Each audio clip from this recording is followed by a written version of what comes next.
Hi and welcome to this video on blood groups.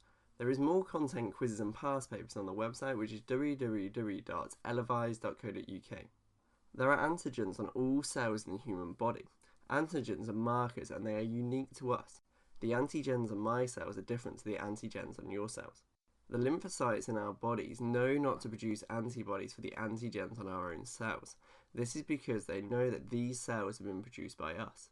If the lymphocytes did produce antibodies that attacked cells produced by us, then we would have no cells left in the bloodstream of our body. Sometimes the antigens on our cells are known as self-antigens, and the lymphocytes know not to attack cells that have these self-antigens on them.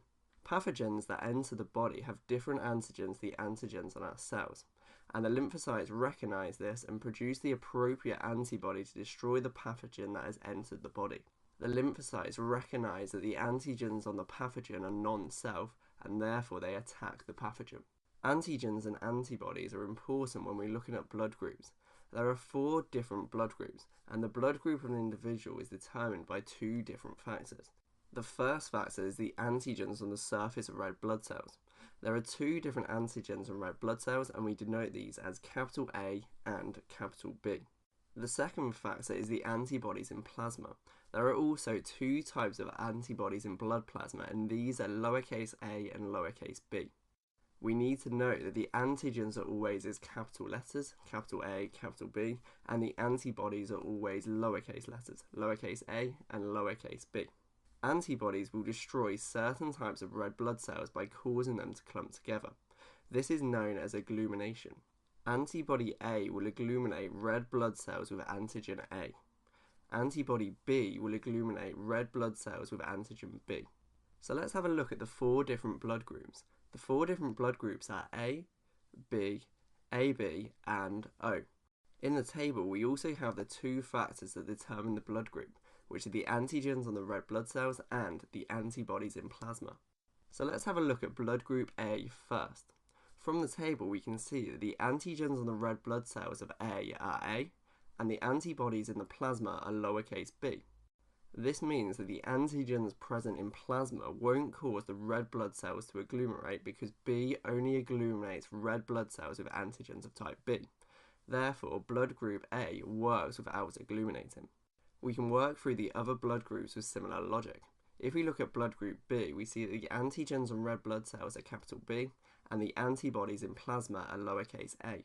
Antibodies in plasma of A will only agglutinate red blood cells with antigens of A, and in blood group B there are no red blood cells with antigens of A, and therefore we can see that this blood group also works.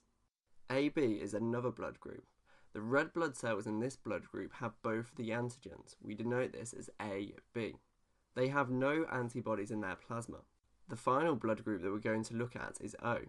The red blood cells in this blood group have no antigens on their surface. The plasma in this blood group have both antibodies present.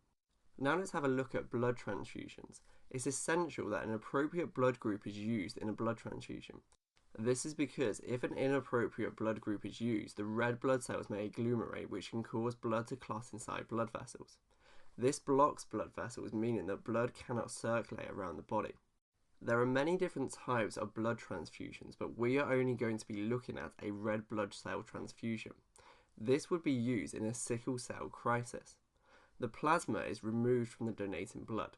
The safety of the blood transfusion is dependent upon the antigens of the red blood cells in the donating blood and the antibodies that are present in the plasma of the receiving blood.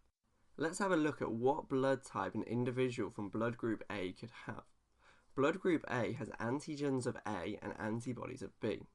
The B antibodies in plasma mean that they would need red blood cells with either A antigens, which is blood group A, or no antigens, which is blood group O. Therefore, an individual from blood group A will be able to accept blood of type A and O. We can work through the other 3 blood groups with similar logic. There are a few key points to take away from the table. One of the points is that someone can receive blood of their own blood type. For example, blood group A can receive blood from blood group A. Blood group B can receive blood from blood group B, etc., etc. Also, blood group O can be donated to any of the other blood groups. This is because there are no antigens on the surface of the red blood cells that are found in this group, and therefore they will not react with the antibodies that are present in the receiving blood's plasma. We say that blood group O is a universal donor. We also have universal recipients. This means that individuals of this blood group can take any type of blood, and the universal recipient is blood group AB. Individuals who are AB are able to accept blood from any group because they have no antibodies in their plasma. Individuals in blood group O are only able to accept blood of type O.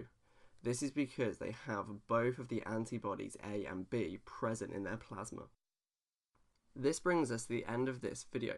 To try a quiz on this section, go through to the website, which is www.elevise.co.uk, or click the link in the description below and that will take you through to the website.